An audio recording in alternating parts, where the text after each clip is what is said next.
자, 인사하겠습니다. 안녕하십니까? 안녕하세요. 잘 지내시죠? 네. 행복한 일주일 되십시오. 네. 교재는 89페이지를 갑니다.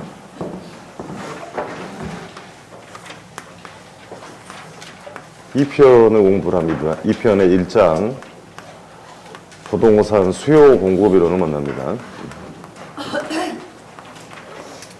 제일 중요한데요. 1권에서는 5, 6문제를 물어봅니다만 그 이상의 내용들이 다른 파트에 접목이 됩니다. 그 다른 파트 접목이 되니까 여기는 차후에 복습이 좀 필요한 파트예요. 자, 수요 공급을 공부를 하는 이유는 3편의 목차가 시장이라고 되어 있습니다. 그러니까 시장을 움직이는 도구를 읽어보세요. 뭐라고 한다?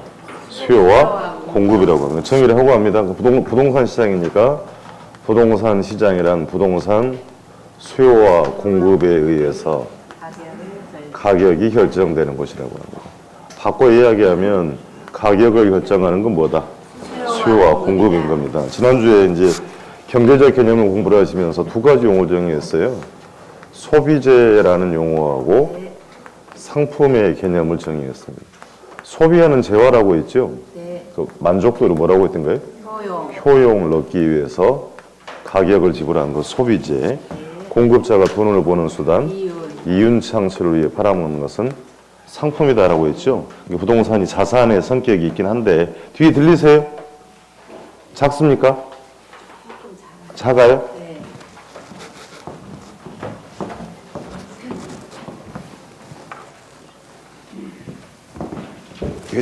됐냐는 서야 뒤에? 너무 울리지 않나? 예. 자, 부동산 자산이라는 건 제외하고 소비재하고 상품을 놓고 얘기를 합니다. 기본 가정을 알아셔야 돼. 소비자의 소득은 한정돼 있다라고 가정을 하고요. 한정된 가운데 효용을 위해서 행동한다고 하고 공급자는 비용을 감당할 수준에서 이윤을 극대화하게 행동한다라고 합니다. 이쪽에서 시험을 낼 때는 일정한 조건을 가지고 냅니다. 다음과 같이 다른 조건은 일정하다라고 합니다.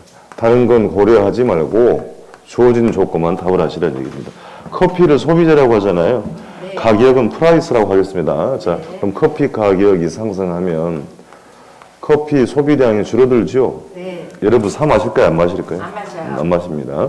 커피의 수요량은 감소한다고 합니다. 그럼 가격이 하락하면 수요량은 뭐 한다? 증가한다. 자, 아파트로 가요. 아파트 가격이 상승하면 아파트의 수요량은 감소하고 아파트 가격이 하락하면 수요량은 증가한다. 비싸면 산다, 안 산다? 안 산다. 소비재로 이야기를 합니다. 자, 그럼 가격과 수요량은 반대로 가죠? 네. 반비례 관계라고 하고 다시 음의 관계입니다. 네. 그럼 학자들이 이제 이 현상을 수요 법칙이다라고 정의를 합니다. 뭐 거창하게 물어보는 내용이 아니고 사람들의 행동을 연구해 봤더니 비싸면 안 사고 싸면 사더라. 합리적 소비자의 가격에 대한 행동을 수요 법칙이다라고 정의해 놓은 겁니다. 동일한 말 여기서 읽어볼게요. 그러면 가격과 수요량 무슨 관계? 반비례. 수요량과 가격이 반비례란 말은 없습니다. 그런 말 없는 거 기본기를 잘 해야 되고요.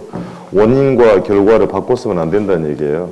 가격과 수요량이 반비례 관계라는 얘기입니다. 자, 공급을 해볼게요. 커피 가격이 오르면 커피 판매업자는 돈 되죠? 네. 공급량을 뭐 할 거고? 증가시키고. 가격이 하락하면 공급량은 감소하게 됩니다. 그렇습니까? 가격과 공급량 읽어보세요. 뭐라고 하면 되고? 비례관계, 정의관계라고 하면 되고 이 현상은 이제 뭐라고 읽으시면 돼? 공급법칙이다. 다시 가격과 공급량은 무슨 관계? 비례. 공급량과 가격이 비례란 말은 없어요. 자, 그러니까 합리적 생산자의 가격에 대한 행동을 뭐라고 한다? 공급법칙이다. 그럼 이제 표현이 하나 정리가 됩니다. 자, 가격이 수요량에 가격이 공급량에 영향을 주죠. 네. 다시 앞으로 가요. 다른 조건 일정할 때 가격이 상승하면 수요량은 뭐하고? 공급량은 증가한다. 가격이 하락하면 공급량은 수요량은 공급량 감소되죠. 네. 가격이 수요와 공급에 영향을 주고 있죠. 이게 뭐라고 한다? 자원 배분 기능이라고 합니다. 절대적인 용어가 나왔어요. 자, 가격이 수요와 공급을 조절하는 것을 자원 배분이라고 한 것이니까 정리가 됩니다. 시장 다시 정의합니다. 부동산 시장이란 부동산 수요 공급에 의해서 부동산 가격이 결정되고 결정된 가격이 수요 공급을 조절한다는 자원 배분 기능을 수행하는 곳이다. 이렇게 정의를 내릴 수 있어야 돼. 그래야 논리가 편해집니다. 이제 오늘 공부할 건 이것만 가지고 4시간 동안 만나게 돼요. 자, 그래서 첫 번째 공부를 할 것은 수요 공급이 뭔지 개념을 정리를 할 거고, 우리 공부하는 부동산 수요 공급이 일반 재화와는 어떤 차이가 있습니까를 만나게 됩니다. 두 번째 정리할 것은 가격을 결정하는 게 수요 공급이라 그랬잖아요. 그렇습니까? 네. 그럼 여기 영향을 준 여러 가지 원인이 있을 겁니다. 예를 들면 아파트라고 하고 여러분의 소득이 향상되면 아파트 수요가 늘어날 수 있죠. 네. 그렇습니까? 수요 공급의 결정 요인이라고 합니다. 결정 요인을 정리를 하게 될 거고, 그걸 정리해야만 수요 공급의 변화로 뭘 알 수 있고, 가격과 사고 파는 양, 거래량 Q라고 할 겁니다. 거래량의 변화를 만납니다. 그 반대의 개념 하나는 이제 탄력성이에요. 그럼 탄력성은 결론만 내리고 와요. 다른 거 물어보는 게 아니고 양변화입니다. 바로 나올 거니까 양의 변화를 측정하는 걸 우리 뭐라고 한다? 탄력성이다. 자, 요거 4가지로 공부를 할 거예요. 그러니까 뒤죽박죽 이 논리가 복잡한 게 아니고 정리를 잘못하고 가면 공부가 뭐 남는 게 없어요. 그러니까 논리적 그러면 잘 볼 필요가 있다라고 말씀드립니다. 자, 그럼 수요 법칙, 공급 법칙을 이제 그래프로 옮길 거예요. 시험장에 뭐 그래프를 그리라고 하지 않습니다만 원리를 보러 가는 과정이니까 가격과 수요량 무슨 관계? 반비례. 자, 종축이라고 하고 행축이라고 합니다. 이 경제학에서는 종축에다가 원인을 써요. 원인은 뭐예요? 가격. 네, 가격을 기록하고 행축은 수요량 하겠습니다. 지금 수요량 Q라고 표현할 거예요. 자, 그래프 처음 보신 분들 불편하니까 0이라고 했지요? 네. 좌우로 움직이는 양이에요. 자, 우측으로 가는 거 양의 증가, 좌측은 양의 감소라고 하고, 가격은 상승, 하락이라고 합니다. 주어진 가격 가령 2만 원이라고 해볼게요. 2만 원에 사람들이 한 달 동안에 20개를 구매하려고 합니다. 그럼 20개가 수요량이잖아요. 네. 그렇습니까? 수요, 잘 보셔야 돼. 자, 그럼 구매하고자 하는 최소의 최대예요? 최대. 소득이 한정 가운데 구매하고자 하는 최대 수량이라고 표현합니다. 자, 조건대로 가격이 상승했지요? 네. 그럼 수요량 뭐하고? 감소하고. 10개라고 할게요. 네. 10,000원으로 하락했습니다. 그럼 수요량은 증가하고. 증가될 수 있죠? 네. 30개라고 하고 그러면 각 가격에 해당하는 각 수요량이잖아요. 네. 그럼 이게 만나는 점 3개가 보입니다. 그런가요? 네. 그렇죠. 그럼 이 점 말고도 각 가격에 해당하는 각 수요량을 점을 찍으면 동일선상에 수많은 점들이 이렇게 존재하겠죠. 네. 얘들 쭉 연결해서 그리고 D0라고 쓰고 디맨드입니다. 수요 곡선이다라고 표현할 겁니다. 자, 복잡한 거 아니고 수요 법칙 가격과 수요량의 반비례 관계를 뭐라고 그린 게 수요 곡선이다. 자, 단순 아이들입니다. 가격이 상승하면 수요량 뭐하고? 감소하고. 하락하면 수요량은 증가하고. 점 3개 연결 똑같은 모습이 되잖아요. 그럼 수요 곡선의 형태는 그래프를 이렇게 읽을 거니까 오른쪽으로 내려오죠. 오하양 형태로 나타난다라고 표현했습니다. 자, 동일한 방법으로 가격과 공급량의 무슨 관계? 비례 관계. 또 옮겨요. 종축은 가격, 행축은 공급량. 2만 원 할 때 20개를 공급하려고 합니다. 공급하고자 하는 최소 최대량입니다. 10,000원 하락하면 돈 안 되죠? 예. 공급량 감소한다 그랬고요. 3만 원으로 상승하면 공급량은 증가할 거다라고 정의를 했습니다. 자, 다시 각 가격에 해당하는 각 공급량이잖아요. 만나는 점 3개가 보이고 또 이거 아니더라도 각 가격에 해당하는 공급량의 점을 찍으면 동일선상에 수많은 점들이 존재할 테니 쭉 연결해서 그리고 S0 서플라이입니다. 공급 곡선이라고 합니다. 단순합니다. 상승하면 공급량은 뭐하고? 증가하고. 하락하면 공급량은? 감소하고. 그럼 점 연결하면 돼요. 그래프 이렇게 읽어간다 그랬잖아요. 어떤 모습이다? 상향 형태로 나타난다고 합니다. 이 기본기를 모르고 들어가면 막 뒤죽박죽이 돼요. 논리가 복잡한 게 아니니까. 가격과 공급량의 비례 관계를 공급 법칙이라 그랬죠. 네. 그래프로 옮긴 게 뭐다? 공급, 곡선 어떤 모습이다? 우상향, 기본기를 정리해놓는다는 겁니다. 자, 하나씩 보러 갈 겁니다. 이제 수요가 뭔지 개념 정리를 할 거예요. 쓸 거 없고 잘 보세요. 책 봐드릴 거니까. 자, 부동산 수요를 쓰고 이제 디맨드라고 표현했습니다. 그럼 수요를 정의할 건데요. 그럼 샀다라는 얘기예요. 사고 싶은 욕구란 얘기예요. 사고 싶은 욕구. 앞으로 가봅시다. 가격을 결정하는 건 뭐다? 수요와 공. 많이 사서 가격이 오르는 겁니까? 아니면 사려는 사람이 많아서 올라요? 네, 맞아요. 그러니까 사고 싶은 욕구다라고 씁니다. 그럼 세 가지로 쓸 건데요. 수요의 개념은 일정 기간 동안에 부동산을 산 게 아니고 구매하고자 하는 욕구나 그 양이다라고 표현합니다. 그럼 쉬운 용어부터 정리를 해요. 구매하고자 한다 그랬으니까 실제로 구입한 양 아니란 얘기죠. 의도된 얘기니까 사후적 개념이 아니고 사전적 개념이라고 표현합니다. 욕구라고 표현했으니까 풀어가면 사고 싶은 마음을 구매 의사라고 하면 되고요. 그게 진정한 수요가 되려면 살만한 능력이 뒷받침돼야 되죠. 구매력이라고 합니다. 지불 능력이 뒷받침된 게 진정한 수요죠. 그럼 이 수요를 앞으로 우리는 유효 수요다라고 표현합니다. 다시 바꿔서 그게 유효한 수요가 되기 위해서는 구매 의사는 물론이고 무엇도 있어야 돼?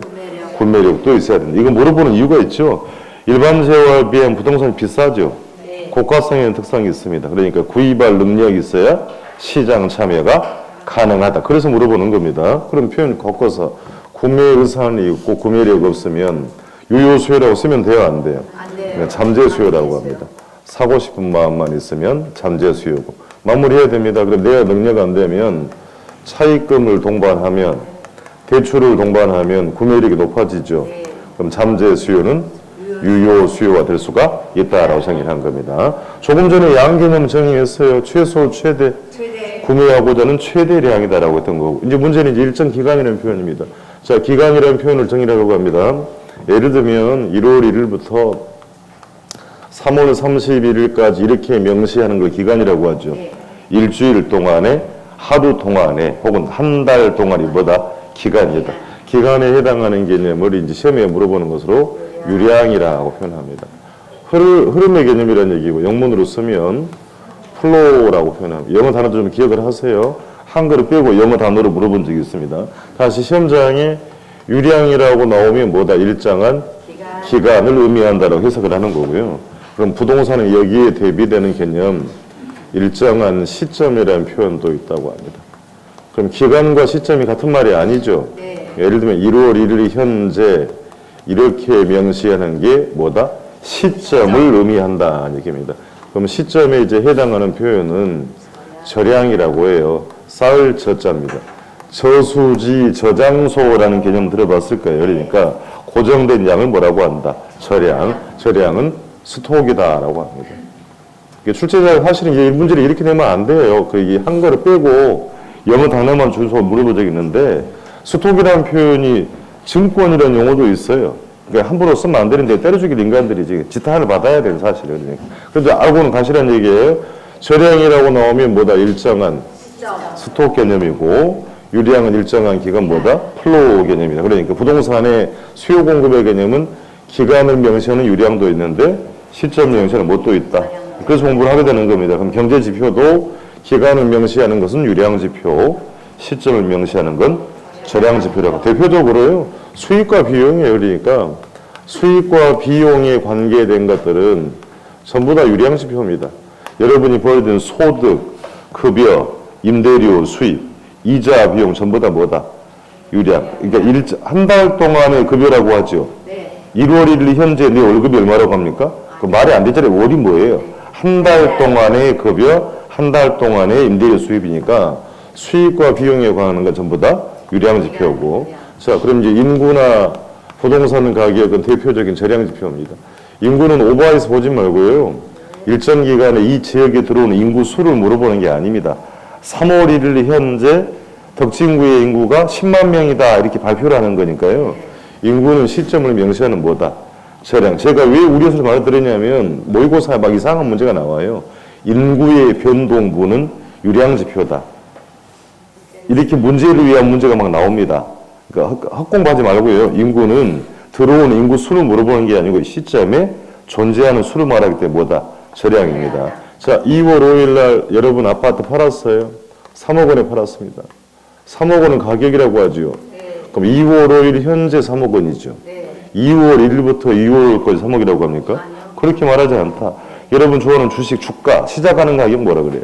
시가. 공구시 땡이죠. 가격은 시점 명시하는 뭐다? 절양 지표다. 그러니까 요 기본 개념 당연히 알고 들어가야 돼. 물어보자는 바는 이겁니다. 앞으로 갑니다. 가격이 상승하면 공급량이 뭐 한다 그랬어요? 주택 가격이 상승하면 주택의 공급자가 두 개가 있어요. 두 주체가. 일단 가격 오르면 건설업자가 늘리는 공급이 있죠. 물어봅니다. 건설업자가 늘리는 공급은 일정한 시간이 필요하죠. 건축 기간이 필요하죠. 그렇게 늘리는 공급을 신규 공급이라고 해요. 그럼 신규 공급은 일정한 뭐가 필요해서. 그래서 얘를 유량지표라고 합니다. 신규와 유량이 동의어가 아니죠. 신규 공급은 일정한 뭐가 필요해서 그래서 유량지표라고 하고, 그럼 집값이 오르면 소유주가 내 집 팔아주세요라고 중개업소에 전화할 수 있죠. 그것도 공급입니다.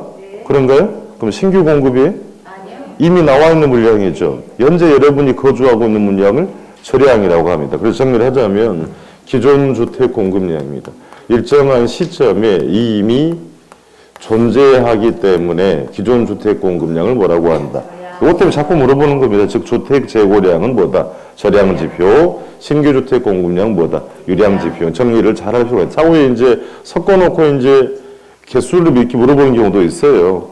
박스 안에 집어넣어주고 다음 주 유량 지표가 모두 몇 개 이렇게 천인 공로할 문제도 나옵니다. 천인 공로할 문제라는 얘기는 개수 하나만 오르면 어떻게 돼? 오답이 돼요. 그러니까 개수 묻는 것들은 차후에 뒤로 가면 갈수록 꼼꼼하게 좀 정리가 필요하다. 그런 것들입니다. 최고 확인합니다. 89페이지에 맨 밑에 개념 정리하러 가요. 두 번째 줄 수요량이란 일정 기간 동안에 주어지는 가격에 대해서 구매하고자 하는 최소, 최대 기본 정리 잘 하시고, 동그라미 1번 수요자들이 구매하려고 한 의도된 양이죠. 실제로 구입한 양이 아니어서 뭐다? 사전적 개념이고. 동그라미 2번 구매 의사는 물론이고 구매력도 있는 게 무슨 수요? 유효 수요. 그럼 구매 의사만 있고 구매력 없으면 잠재 수요라고 했다는 얘기입니다. 그럼 대출금 활용하면 유효 수요가 될 수가 있더라. 3번 유량이라고 나오면 뭘 말한다? 일정한 기간을 넘깁니다. 그래서 박스 안에 유량과 절량 지표라고 하면 유량 플로우라고 되어 있죠. 뭘 말한다? 일정한 기간이다. 한 달 동안에 1, 4분기가 뭡니까? 1월 1일부터 3월 31일까지 이렇게 명시하는 걸 기간이라고 하고, 그 관계된 지표가 나옵니다. 소득, 급여, 임대료, 수입, 근로자, 임금 다 같은 뉘앙스예요. 그러니까 수익과 비용에 관한 건 전부 다 뭐다? 유량. 그러니까 연간 이자 비용이란 말이 보입니까? 연간 있으나 없으나 하등에 관계없어요. 그러니까 매 기간 갚아야 할 원금 이자 합계를 부채 서비스라고 하죠. 기간이라 명시했으니까 유량 지표가 된 거고. 다음 줄에 주택 거래량이 보입니까? 1, 4분기 동안에 전주체액의 아파트 거래량이 전체 이렇게 발표를 하는 거니까요. 거래량도 기간을 명시하는 유량 지표. 신규 주택 공급량을 왜 유량이라고 해요? 일정한 생산 기간이 필요해서 유량 지표라고 합니다. 두 번째가요. 절량 스톡이라고 되어 있죠. 일정한 시점. 1월 10일 현재 이렇게 명시하는 게 뭐다? 시점이다. 예시를 알아야 되는 거고. 관련된 지표로 갑니다.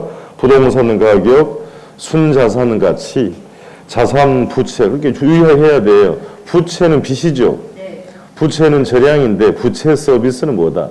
유량 개념이 되는 겁니다. 차이가 분명히 있어요. 구분이 되어야 되는 거고. 인구 절량 지표 유의하시고. 기존 주택 공급량이 보입니까?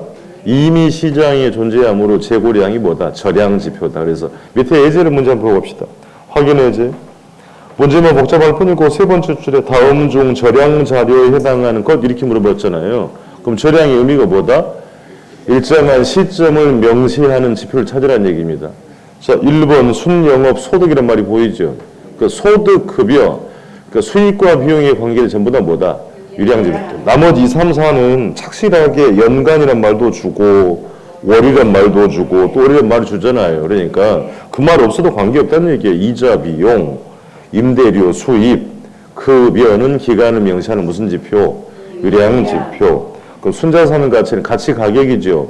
가치니까 뭐다? 절량 지표에 해당하더라. 그럼 이런 문제들은 이제 8개를 섞어 넣어주고 유량 지표가 몇 개입니까? 이렇게 개수를 물어볼 수도 있는 것이기 때문에 유의해서 정리는 필요하다. 당부 드려야 됩니다. 당장 급한 건 아닌데 뒤쪽으로 가면 갈수록 조심해야 되고 시험 목전에 가서는 완벽하게 정리가 돼야 된다. 당부 드리는 겁니다.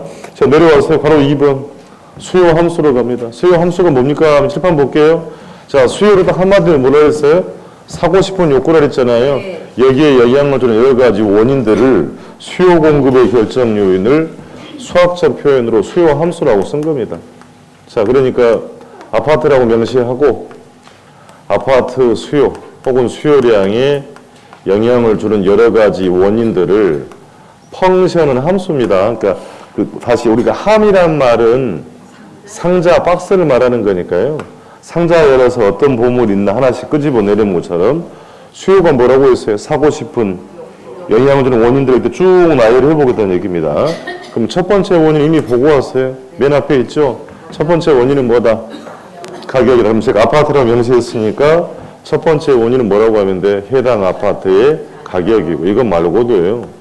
이 지역의 인구의 변화가 여러분의 소득의 변화가 아파트하고 대체가 되는 대체제 혹은 보완제 가격의 변화에 따라서 혹은 금리 수준, 세금, 이것만 이기는 게 아닙니다. 수없이 많은 요인들이 존재하더라. 자, 그러니까 개념 정리, 이 하나하나의 우리 원인들을 독립변수다라고 표현합니다. 용어 아셔야 돼. 뭐라고 한다고요? 독립변수다. 얘네들이 변하면 수요가 변하죠. 영향을 받기 때문에 결과치에 해당하는 것은 종속변수라고 합니다. 우리 결혼시험에 이런 표현이 많이 나오지는 않습니다만 공부할 때는 원인과 결과를 바꿨으면 아니기 때문에 필요한 용어 정리였고요. 자, 그럼 하나는 해당 아파트 가격이죠?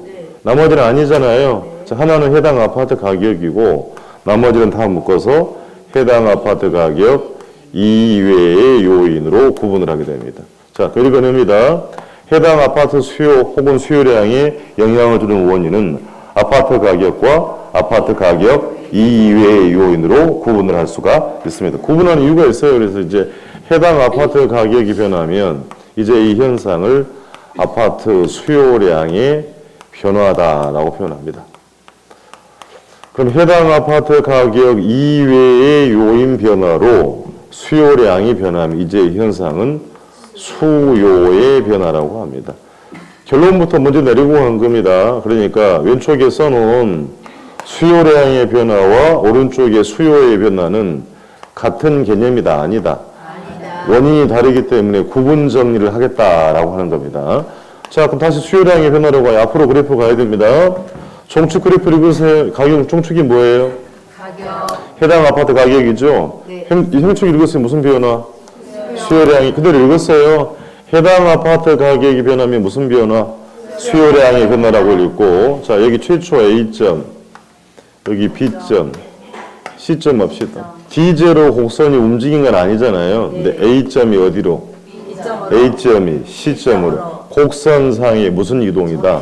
점의 이동이라고 하죠. 즉, 해당 부동산의 가격이 변하면 읽으세요. 무슨 변화? 수요량의 변화라고 하고 수요 곡선상의 점의 이동으로 나타난다. 이렇게 지문으로 묻습니다. 바꿔 이야기하면 수요량의 변화의 원인은 딱 하나. 해당 아파트의 가격 변화가 됩니다. 자, 그러면 가격이 아닌 나머지 요인 때문에 변화가 뭐라고 한다고요? 수. 이제 걔를 이제 그래프로 만나요. 총축은 가격, 행축은 수요량. 다시 2만 원 할 때 20개를 구매하려고 했습니다. 10,000원으로 하락하면 수요량은 증가한다 그랬죠? 상승하면 수요량은 뭐 할 것이다? 감소한다고 해서 최초에 그렸던 이 상단부 점들을 모두 연결한 우하향하는 수요 곡선이죠. 다시 읽어요. 해당 아파트 가격이 변하면 무슨 변화? 곡선상의 무슨 이동? 그게 있잖아요. 아파트 수요량이 변화란 말입니다. 그렇습니까? 자, 그러면 잘 보고요. 3만 원 할 때 몇 개를 사고 싶었는데 아파트라고 가정한다 그랬습니다. 그럼 이 지역의 인구 유입이 늘면 이 전보다 오른쪽이 양이 늘어났지요. 네. 행축이 뭐예요? 양이 뭐였어? 증가했어요. 뭐 때문에? 인구 유입 때문에. 자, 2만 원 할 때 몇 개 사고 싶었었는데 여러분의 소득이 향상된다면 이전보다 아파트 수요량이 늘어날 수 있죠. 여기보다 오른쪽 양이 늘어났죠. 뭐 때문에? 소득의 증가로. 가격은 변했어요? 가격은 동일해도 수요량이 더 늘어날 수 있어요. 10,000원 할 때 몇 개 사고 싶었는데 그럼 금리가 인하되면 이자 부담 적어지죠. 이전보다 수요량은 더 늘어날 수 있다. 그럼 점이 3개 나왔잖아요. 그러면 이 최초의 디젤 어떻게 그렸나요? 여기 수많은 점이 있잖아요. 땡땡땡땡땡땡 모두 연결했으니까 이런 논리라면 이 동일선상에 수많은 점들이 존재하겠죠. 쭉 연결해서 그리고 D1이라고 씁니다. 그럼 어떻게 된 거죠? D0가 D1으로 곡선 자체가 이동했다고 합니다. 여기는 아까 곡선상에 무슨 이동? 그게 수요량이 일어나려 했잖아요. 곡선 자체가 이동하는 건 뭐라고 합니다? 수요의 변화라고 합니다. 뭐라고 하요 그러면? 자, 그럼 D1으로 갔으니까 좌우로 변한 게 뭐다? 양이다. 그럼 D1으로 간 건 수요에 뭐라고 해야 돼요? 증가라고 하는 겁니다. 이게 그래프를 원리를 알고 있냐고 물어본 거니까 오른쪽 양 증가라 그랬잖아요. D1으로 간 보다 수요의 증가. 다시 해당 아파트 가격 이외의 요인 변화로 양이 늘어났죠? 양은 늘어나 다만 뭐라고 한다? 수요의 변화고 곡선 자체 이동이다. 그럼 이게 왼쪽으로 가는 경우 있을 거란 얘기입니다. 3만 원 할 때 몇 개를 사고 싶었는데 자, 아파트의 취득세 부담이 커지면 세금 부담이 많아지면 이전보다 수요량은 감소될 수 있죠. 다른 거 고려하지 않습니다. 주어진 조건만 가지고 2만 원 할 때 몇 개 사고 싶었는데 아파트 주거 환경이 나빠진대요. 이전보다 수요량은 여기보다 왼쪽에 양이 적지요. 10,000원 할 때 몇 개 사고 싶었는데 30개 사고 싶었는데 금리가 인상되면 이자 부담이 많죠. 아파트 수요량은 감소될 수 있다. 마찬가지입니다. 그 세 개 연결하면 자 D2라고 쓰고 어디로 갔어요? 좌측으로. 읽으세요. 뭐라고 한다? 수요에 감소라고 한다는 얘기입니다. 다시 물어요. 자 그러면 수요의 변화는 양이 변했어? 안 변했어요? 양 분명히 변했습니다. 다시 동일 2만 원 가격 수준에서 좌우로 양 변화가 분명히 있죠. 양은 분명히 변했습니다만 정의할 때는 뭐라고 한다? 수요의 변화라고. 다시 갑니다. 인구 소득 수준의 변화로 동일 가격 수준에서 이와 같이 수요량이 변화하는 현상을 부동산 수요의 변화라고 합니다. 그러니까 기본으로 이 질문은 항상 물어요. 그러니까 수요량의 변화 원인은 딱 하나밖에 없죠. 해당 아파트 가격 곡선상이 무슨 이동? 그럼 그것은 나머지 요인 때문에 곡선 자체가 이동하거나 동일 가격 수준에서 수요량이 변하는 현상을 부동산 수요의 변화다라고 합니다. 기본기를 정리를 잘하고 들어가는 겁니다. 자, 우측 가면 뭐라고 쓰고 좌측 가면 그럼 생긴 모습이 누워있잖아요. 그럼 오른쪽으로 올라가면 우상향으로 뭐하고 이동하고 왼쪽 가면 좌하향으로 이동한다. 이렇게도 물어봤단 말이에요. 생긴 모습이 생겼으니까 우상향으로 뭐하고 이동, 좌하향으로 이동하더라. 책 확인합니다. 바로 2번의 맨 밑에 회색 박스 수요 함수로 갑니다. 이게 읽어내면 돼요. 부동산 수요량에 영향을 주는 원인은 첫 번째 원인은 뭐고 해당 부동산 가격 끊고 나머지 슬러시 되어 있죠. 묶어서 해당 부동산 가격 이외의 요인으로 구분하게 된. 구분한 이유는 아시겠죠 이제? 91페이지가요. 괄호 3번 수요 법칙으로 갑니다. 다른 조건 일정할 때 부동산 가격이 상승하면 수요량 뭐하고? 가격이 하락하면 수요량이 증가한다라고 했죠. 가격과 수요량이 무슨 관계? 수요 법칙이라고 했던 거고 따라서 수요 함수는 가격에 대한 무슨 함수다? 무슨 말입니까? 반비례라는 얘기잖아요. 이게 지금 함수죠. 자, 가격이 상승하면 수요량은 뭐하고? 감소하고 하락하면 수요량은 수요 함수는 가격에 대한 무슨 함수다? 감소 함수란다는 얘기입니다. 하나 한번 내려와요. 수요 법칙을 그래프로 그린 게 괄호 4번보다 수요 곡선 그래프 보러 갑니다. 종축은 가격, 행축은 뭐라 그래요? 수요량. P0 수준에서 양은 어디예요? 볼 줄 알아야 되죠. Q0가 되잖아요. 그렇습니까? P2로 상승하면 양은 Q2로 감소하죠. 만나는 점이 보이고 P1으로 하락하면 양은 Q1으로 증가되어 있죠. 그 만나는 점 세 가지 연결한 선이 D0 수요 곡선 어떤 모습이다? 우하양 형태로 나타나. 기본기를 잘 하셔야 돼. 올라가서 넘기지 말고. 가운데 회색 박스 있지요? 회색 박스 바로 위에 동그라미 2번 지문. 수요 곡선이 우하향하는 이유는 소득 효과 무엇으로? 대체 효과로 볼 수 있다고 되어 있지요. 이미 물어봐는 거고요.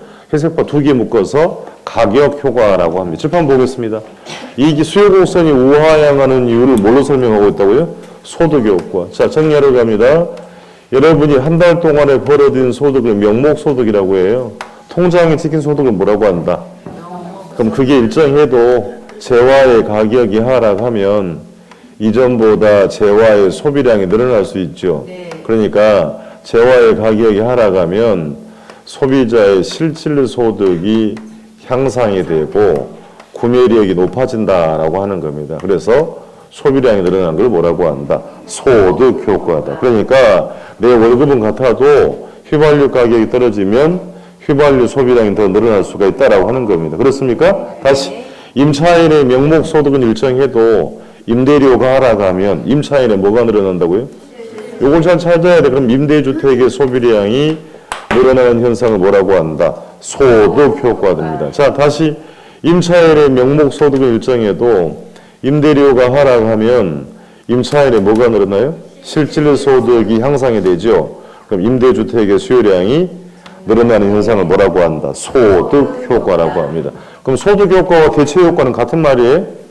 같은 말 아니에요. 지난주에 대체제란 말 들어봤죠? 빌라하고 아파트는 용도적 대체 관계라고 볼 수는 있죠. 주거용이니까. 그렇습니까? 주거용이잖아요. 빌라 가격이 상승하면 빌라 사야 안 사요? 고민하지 말아야 그랬어요. 그러니까 자산 아니다. 비싸면 산다 안 산다. 이게 몸에 안 배어 있으면 또 고민하는 거예요. 거기서. 비싸면 산다 안 산다? 그렇죠. 따져봅시다. 그러면 아파트 가격은 변했어 안 변했어요? 안 변한 거. 여기가 비싸지는 바람에 아파트에 상대적 가격이 하락한 효과가 있죠. 그럼 뭐 사면 돼? 아파트 수요 뭐 한다? 증가한다. 빌라를 사고 싶었는데 빌라의 소비를 아파트로 대체했다라고 한단 말입니다. 그러니까 대체한단 말이 바꿔 쓴다는 얘기잖아요. 그럼 두 재와 수요량이 같이 늘어나요? 그렇지 않아요. 한 재와 수요량 감소되면 다른 재와 수요량은 뭐 한다? 증가한다. 봅니다. 여기 아파트예요. 빌라 가격이 오르면 빌라의 수요량은 당연히 뭐 하고? 감소해요. 그럼 아파트의 상대적 가격이 하락한 효과가 있죠. 그럼 아파트 수요량이 증가하는 걸 뭐라고 한다? 대체 효과. 이거 신경 쓰셔야 돼. 소득 효과와 대체 효과는 같은 개념이다 아니다. 아닌 거고 적어도 대체 효과는 재화가 몇 개? 한 재와 소비량 늘어나면 다른 소비량 감소하면 다른 재와 소비량 뭐 한다. 이 정도를 기본으로 하고 들어가는 겁니다. 자, 박스 들어가세요. 소득 효과의 두 번째 줄. 명목 소득이 동일해도 재화의 가격이 하락하면 소비자의 실질 소득이 향상이 되죠. 종전보다 더 많은 양의 재화를 구매할 수가 있더라. 이처럼 실질 소득이 증가함에 따라서 구매력이 향상되고 소비량이 늘어나는 걸 뭐라고 한다? 소득 효과. 대체 효과 유의해서 대체 관계에 있는 재화의 가격이 상승하면 괄호 안에 그럼 그 재화 수요량은 당연히 뭐하고 그로 인해서 해당 재화 상대적 가격이 하락한 효과가 있죠. 그럼 해당 재화 소비량이 늘어나는 것을 우리는 대체 효과. 잘 보시면 재화가 몇 개 보여요? 한 재와 소비량 감소되면 다른 재와 소비량 뭐한다? 증가한다. 지문을 감춰놓고 물어봅니다. 보조던 가세요. 기출 체크 있습니다. 우측에. 주택 임대료가 상승하면 다른 재와 가격은 상대적으로 하락한 거죠. 끊고 그럼 생략이 되는 말이 있어요. 그러면 이제 이 다른 재와의 소비량은 늘어나는 대신 이 말이 빠져 있는 거죠. 대신 그럼 해당 임대 소비량이 감소하는 것은 뭐다? 대체 효과. 다시 갑니다. 임대료가 상승하면 다른 재와 가격이 상대적으로 하락한 거죠. 미 다른 재와 소비량은 늘어나죠. 늘어난 대신 임대 소비량이 감소하는 것은 무슨 효과다? 대체 효과다. 잘 정리할 사항이 됩니다. 한 장 넘기세요. 자, 넘기시면 그럼 이제 괄호 5번에 가면 타이틀이 수요량의 변화와 수요의 변화라고 되어 있죠. 요거 이제 구분 정리하라고 한단 말입니다. 동그라미 1번을 해서 수요량의 변화. 그렇습니까? 타이틀에 줄여서. 기억, 해당 부동산 가격이 변함에 따라 동일한 곡선상의 수요량이 변하는 거죠. 곡선상이 무슨 이동? 점의 이동이다. 니은으로 가세요. 바꿔 이야기하면 부동산 수요량의 변화에 영향을 주는 건 딱 하나, 뭐다? 해당 부동산의 가격 변화가 됩니다. 그래프 보러 갑니다. 종축은 가격, 횡축은 수요량. 2만 원 할 때 몇 개를? 그게 만나는 A점이잖아요. 3만 원으로 상승하면 수요량은 몇 개로? 감소해서 만나는 점 B점이고, 만 원 하라 그러면 수요량은 30개로 늘어났잖아요. 만나는 점이 C점이다. 그 A, B, C를 연결해 그린 게 D제로 수요 곡선. 다시 그래프 보고 종축이 뭐예요? 그냥 가격 하지 말고 해당 부동산 가격 변화. 횡축은 무슨 변화? 수요량의 변화. 그래프를 보고 곡선상의 무슨 이동? 지금 그걸 뭐라고 하는 건데? 부동산 수요량의 변화다라고 한 겁니다. 그럼 동그라미 2번은 뭐라고 되어 있어요? 같은 말 아니란 얘기잖아요. 그럼 해당 부동산 가격 이외의 요인 변화로, 그렇습니까? 동일 가격 수준에서 양이 변한 건데 곡선 자체의 이동이다. 학자들이 그러니까 보세요. 원인의 차이가 있기 때문에 구분 정리를 한 거예요.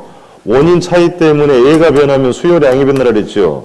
요게 아닌 나머지가 변하면 수요의 변화라고 하는 겁니다. 그래프 확인합니다. 가운데 D제로 곡선이 보이죠? 그게 우측으로 간 건 뭐라고 그래요? 수요의 증가. 좌로 가는 건 수요의 좌우로 곡선 자체가 이동을 했잖아요. 자, 양 변했나요? 그래프 좀 보고 읽으세요. Q0에서 1, 2로 양 변했죠. 양 분명히 변했어요. 다만 뭐라고 한다? 수요의 변화라고 생각합니다. 다음 페이지 갑니다. 그래서 괄호 6번 수요 변화율이 나오죠. 이것들 하나하나 써놓은 건데 쉬워요. 봅시다. 금방 했습니다. 인구 이입 늘면 아파트 수요는 뭐 한다? 어디로 간다? 우측 가면. 그럼 정리하고 갈 게 있어요. 자, 여러분의 소득이 향상이 되면 아무래도 해당 재화의 수요량이 늘어날 수 있죠. 이게 지극히 정상적인 경우입니다. 이런 재화를 정상재 혹은 우등재라고 표현하고요. 그렇지 않을 수도 있대요. 그럼 소득이 증가함에도 재화의 수요량이 감소될 수도 있대요. 그럼 정상재라고 쓰면 안 되죠. 그럼 열등재라고 합니다. 혹은 하급재다. 여기에 뭐냐고는 안 묻는데 용어 정리를 하고 들어가야 됩니다. 자, 그러니까 듣고 보니까 소득의 증가로 D제로가 언제나 우측으로 가는 건 아니란 얘기예요. 소득의 증가로 D제로가 D토로 갈 수도 있다. 수요가 뭐였다? 그런 재화를 뭐라고 한다? 이게 상대적 개념인 거다, 임금이다. 그러니까, 자, 여러분의 소득이 향상돼서 맥주의 소비량이 늘어나는 대신에 소주의 소비량이 감소한 다음에 맥주는 정상제, 소주는 열등제. 자, 여러분의 소득이 향상되어서 단독주택의 수요량이 늘어나는 대신에 아파트의 수요가 감소했으면 단독주택은 뭐가 되고? 아파트는 열등제. 그러니까 시험 문제 어지간해서는 정상제라는 조건을 주곤 해요. 정상제라는 조건을 줘서 소득이 증가되면 수요가 뭐하고? 소득이 감소하면 이렇게 생각하면 된다. 열등제라고 가끔 모의고사 하나 나와요. 문제를 위한 문제들이. 그러니까 열등제라는 조건을 물어봤으면 소득이 향상되면 수요가 뭐한다? 감소할 수도 있다. 결론은 그러니까 항상이란 말은 없고 조건이 바뀌면 답도 바뀐다라는 겁니다. D 활용하기 때문에 용어 정리 필수예요. 자, 집중해서 묻고자 하는 바 아파트와 대체 관계에 있는 보완제 가격의 변화로 아파트 수요가 증가할 수도 감소할 수도 있는 거예요. 이미 대체는 보고 왔어요. 자, 다시 갑니다. 대체가 무슨 말이었어요? 바꾸었어도 효용이 유사하다 그랬죠. 빌라와 아파트는 용도적 대체 관계라고 볼 수 있죠. 빌라 가격이 상승하면 빌라 사요 안 사요? 당연히. 여기서 왜 안 사냐고 하면 고민하면 안 된다는 얘기예요. 합리적 소비자는 비싸면 산다 안 산다? 그럼 싼 거 사면 되죠. 아파트 수요는 뭐 한다? 증가한다. 그렇습니까? 이미 확인했어요. 두 재화의 수요가 어떻게? 수요가 반대로 가잖아요. 반대로 외우라는 얘기가 아니고 대체한다는 얘기는 둘 다 함께 가면 안 되지. 그래서요? 그러니까 기본기를 연습하고 하는 거죠. 그러니까 자, 아파트의 대체재 가격이 하락하면 해당 아파트의 수요는 감소한다. 이렇게 물어요. 그럼 읽어보세요. 대체해제 가격이 하락했더라 했죠. 대체해제 수요량은 당연히 그게 원인 아니에요. 그럼 해당 아파트 수요는 뭐 한다? 그럼 이게 어디로 간단 말입니까? 좌측으로. 문제를 내기 나름이라 해서 그러니까 조건을 얘는 괄호는 안 주고 물어요. 혹은 또 이렇게 가격 수요로 물어보기도 해. 대체해제의 수요가 증가하면 해당 아파트 수요는 뭐 한다? 감소한다. 잘 보고 대응합니다. 그러니까 가격으로 물어보기도 하고 뭘로 물어보기도 한다. 수요로 물어보는 거니까 혼란을 줄이기 위해서는 대체한다는 말은 한 재와 수요 감소하면 다른 재와 수요는 뭐 한다? 증가한다는 겁니다. 자, 보완제로 갑니다. 그럼 보완제는 협동제라고 합니다. 용어는 정리를 해야 되고요. 부동산에 없는데 있다라고 놓고 물어요. 자, 그러니까 한 재와만 소비할 때보다 두 개를 함께 소비할 때 주관적인 효용이 높아진다고 느끼면 보완 관계라고 합니다. 생활 속에 많이 있어요. 삼겹살을 구워 드실 때 소주를 같이 마시면 나 겁나게 행복해. 이렇게 느끼면 보완 관계입니다. 그러니까 블랙커피만 마실 때보다 설탕 한 스푼 타서 마시면 나 해피해라고 느끼면 둘이 무슨 관계라고요? 보완 관계. 물어봐요 이제. 자, 커피 가격이 상승하면 커피의 수요량은 뭐 한다? 여기서 고민하지 마시라 그랬단 말이에요. 그러니까 나 돈 많아 하지 말고 그런 거 고려한다 안 한다? 자, 그럼 오로지 뭐과 가격과 양의 집니까? 비싸면 산다 안 산다? 집중해서 보세요. 그럼 같이 갈 수 있어 없어요? 함께 가야 높아진다 그랬잖아요. 그럼 설탕의 수요도 뭐예요? 이 가만 봅시다. 이 보시면 대체제하고 보완제가 결과가 동일하나요? 동일하면 시험에 물어보지가 않습니다. 다르니까 물어보는 거니까 대체 관계는 수요가 어떻게 움직였어요? 여기는 수요가 동일 방향으로 진행이. 문제는 그러니까 보완제가 뭔지 대체제가 뭔지 용어 정리가 돼 있으면 그렇게 어려운 게 아니란 말입니다. 자, 묻습니다. 아파트와 보완 관계에 있는 재화의 가격이 하락하면 해당 아파트 수요는 증가한다. OX. 또 이렇게 물어보니까 뒤를 보지 말고 얘를 해결하시라고요. 보완제 수요량은 뭐 한다? 또 이게 안 떨어지니까 답이 안 떨어지는 거예요. 그러니까 보완제 수요량은 뭐 한다? 증가한다. 그럼 해당 재화 수요도 뭐 한다? 증가. 어디로 이동? 우측으로 이동하더라 얘기입니다. 용어 정리 잘하세요. 그러니까 문제는 외워서 해결됐을 문제가 아니기 때문에 정확하게 정리하고 합니다. 나머지는 쉬워요. 자, 금리가 인하되면 수요가 뭐 한다? 그 뻔한 얘기, 상식적인 얘기도 앞으로 아파트 가격이 오를 거라는 예상, 기대감이 있다면 아파트 수요는 기대감 때문에 수요가 증가했다는 것은 아파트가 소비재가 아니고 뭐다? 자산의 성격도 가지고 있다라고 하는 것이 이해되겠어요? 갖다 붙이면 엄청나게 많습니다. 주거 환경이 나빠지면 그 아파트의 수요는 뭐 한다? 감소될 수도 있다. 그렇죠? 부의 외부 효과가 발생하면 수요가 감소될 수도 있다. 근데 주로 이제 요거 시험 가지고 많이 물어요. 그러니까 공부하신 분과 안 하신 분 구분하기 위한 것이니까 소득 대체제 보완제 관계된 건 꼭 정리를 하는 거고요. 뒤에 다릅니다. 인구 소득 대체제 보완제는 뒤에 공부할 공급 변화 요인이 아니에요. 시험은 일정한 조건을 가지고 내는 거니까 인구 유입이 되면 아파트 공급이 증가한다라고 하는 게 아니고 수요가 뭐 한다? 증가한다라고 하는 겁니다. 책 확인합니다. 인구는 여러분 보시면 되고 2번가요. 소득의 변화갑니다. 동그라미 기억 용어 구분 소득이 증가함에 따라 수요가 증가하는 재화를 정상재 혹은 우등재라고 했죠. 반면에 소득이 증가함에 따라서 수요가 감소할 수도 있죠. 그런 재화를 뭐라고 한다? 열등재다. 보조단 가셔가지고요. 맨 밑에 가면 동그라미 3번이 있어요. 조그만 글씨. 소득 증가로 수요가 증가했다면 고선이 어디로 갔다? 그런 재화를 뭐라고 하고? 정상재, 우등재라고 하고. 그 다음 점 소득 증가로 수요가 감소할 수도 있지요. 좌로 갈 수도 있다. 그렇습니까? 그런 재화를 뭐라고 한다?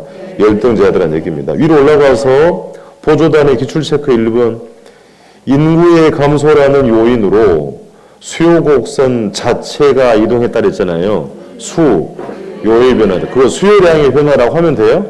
안 돼요. 양은 분명히 변했습니다만 정의할 때는 수요의 변화입니다. 2번 부동산 수요자의 소득이 변화해서 동일 가격 수준에서 수요 곡선이 이동하였다면 이를 부동산 수요의 변화라고 한다. 그렇습니까? 그것도 수요량의 변화라고 하면 돼, 안 돼? 소득이니까 해당 재화 가격 이외의 요인잖아요. 동일 가격에서 곡선이 뭐했다? 이동했잖아요. 뭐라고 한다? 수요의 변화라는 얘기입니다. 본답 들어와서 동그라미 3번. 대체제는 필수라 그랬습니다. 기억 및 여러분 보시면 되고 디귿으로 가요. 아파트의 대체제 가격이 상승하면 대체제 수요량은 당연히 뭐하고 괄호를 보고도 답을 없잖아요. 다시 대체제 가격이 오르면 사요 안 사요? 그럼 수요량은 당연히 뭐하고 그로 인해서 해당 아파트 수요는 뭐한다? 그럼 그 문제를 할 때 가격으로 주기도 하고 수요로 주기도 한단 말입니다. 대체제 수요가 감소하면 해당 아파트 수요는 뭐한다? 증가한다. 이해되겠어요? 넘깁니다. 동그라미 4번 보완제. 보완제의 정의는 보조단에 있으니까 읽으시면 되고요. 디귿으로 갑니다. 보완제 가격이 상승하면 보완제 수요량은 당연히 감소하죠. 그로 인해서 해당제와 수요도 감소한다. 그렇습니까? 문제는 이 기본 틀을 모르고 가면 버벅거리는 거예요. 소득이 한정된 가운데 비싸면 산다, 안 산다? 싸면 산다. 이걸 몸에 딱 배어 있어야 되는 건데 왜 가격이 이렇게 하면 안 된다는 얘기지. 다시 물어봐요. 자, 빌라 가격은 빌라 사야 안 사? 안 사야 되죠. 지금 투자재 아니에요. 소비자라 그랬잖아요. 빌라의 소비는 뭐 하고? 그러면서 아파트 수요가 뭐 한다? 증가한다고 생각하면 되는 겁니다. 자, 나머지 간단해요. 5번 갑니다. 가격 상승 예상 앞으로 오를 거라는 기대감, 예상이 있다면 아파트 수요는 뭐 한다? 증가한다. 그럼 우측으로 가죠. 아파트가 자산의 성격도 가지고 있다는 겁니다. 자, 밑에 내려보면 보시면 되고요. 밑에 표 보고 확인합니다. 정상제라는 조건을 주고 소득이 향상이 되면 아파트 수요는 뭐 한다? 증가한다. 열등제라는 조건을 주고 소득이 향상되었다면 수요가 뭐 한다? 감소한다 얘기입니다. 세 번째, 대체제 가격이 상승하면 대체제 수요량 당연히 그로 인해서 해당 아파트 수요는 이해가 되겠어요? 그러니까 외우는 게 아니고 정리를 하는 겁니다. 네 번째, 보완제 가격이 상승하면 보완제 수요량 당연히 그로 인해서 해당 아파트 수요 또한 뭐한다? 감소하다. 이해가 되겠지요? 내려갑니다. 맨 밑에 모기지로 및 담보대출금리 인하라고 되어 있지요. 다우당간 대출금리가 인하가 되었으면 이자 부담이 적지요. 그럼 수요는 어디로 이동? 맨 밑에 이제 오늘 3월달에 나오시 불편한 얘기고 융자 비율, 총부채 상환 비율을 하향 조정했다는 얘기는 대출 규제를 강화했다는 얘기예요. 그럼 대출 규제를 강화했으면 수요가 뭐 할 수 있다? 그럼 어디로 이동? 좌측 이동하더라는 얘기입니다. 다음 페이지 가서 7번 항목 갑니다. 수요의 특징이 나오나요? 7번 항목에 특징이 동그라미 치고 봅시다. 자, 물어본 논리만 아시면 돼요. 칠판 볼 겁니다. 커피 가격이 하락하면 커피의 수요량은 즉각 늘어날 수 있죠. 일반제와는 가격에 대해서 양변화가 많아서 양변화가 많으면 탄력적이라고 합니다. 그럼 부동산도 그러냐고 물어보는 거예요. 아니니까 묻습니다. 아니니까. 주택 가격이 하락해도 주택의 수요량은 적시에 늘어나지 못한다. 양변화 적어서 B. 오늘 공부한 이후로 고가성 공부 얘기 고민을 공부했지요. 구입할 능력 안 되면 수요량 변화가 적어요. 부동산 수요 B. 탄력. 지난주 공부했습니다. 주택은 내구성의 특징이 있죠. 오랫동안 쓴다 그랬죠. 한 번 구매하면 재구매 수요가 빈번하다. 그럼 가격 하락에도 양변화가 적죠. B. 탄력적이다. 그렇습니까? 동일한 효용을 제공하는 부동산이 있어요? 개별성 때문에 하락에도 양변화가 적다. 부동산 수요는 가격에 대해서 비탄력. 그걸 좀 정리하고 하는 지문이에요. 동그라미 1번. 일단 특징 부동산 수요는 생활을 위한 필수적 수요 및 자산의 형태로 나타나죠. 두 개가 혼재가 되어 있다는 얘기 아닙니까? 자, 다른 재화에 비해서 고가이므로 구매 자금을 축적하는데 오랜 시간이 소요된다는 얘기는 하락에도 양변화가 적어요. 비탄력적이다. 자, 내려오세요. 5번 갑니다. 부동산은 고가성, 설명드렸어요. 내구성, 개별성 때문에 가격에 대해서 양변화가 적지요. 그래서 뭐라고 있는다? 비. 보조당 가세 귀퉁이에 용어사전 용어당이 이때 나옵니다. 양변화가 많으면 뭐라고 하고 양변화가 적으면 다른 걸 물어보는 게 아니니까 용어 정리는 잘 해두도록 합니다. 그러니까 부동산 수요는 가격에 대해서 양변화가 적어서 뭐하다? 비탄력적이 되겠습니다. 자, 거기까지 보고 쉬었다 갑니다.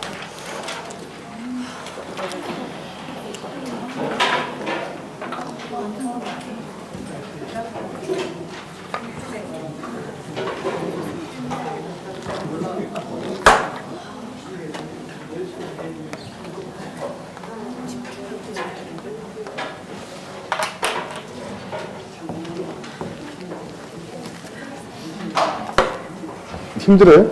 벌써부터?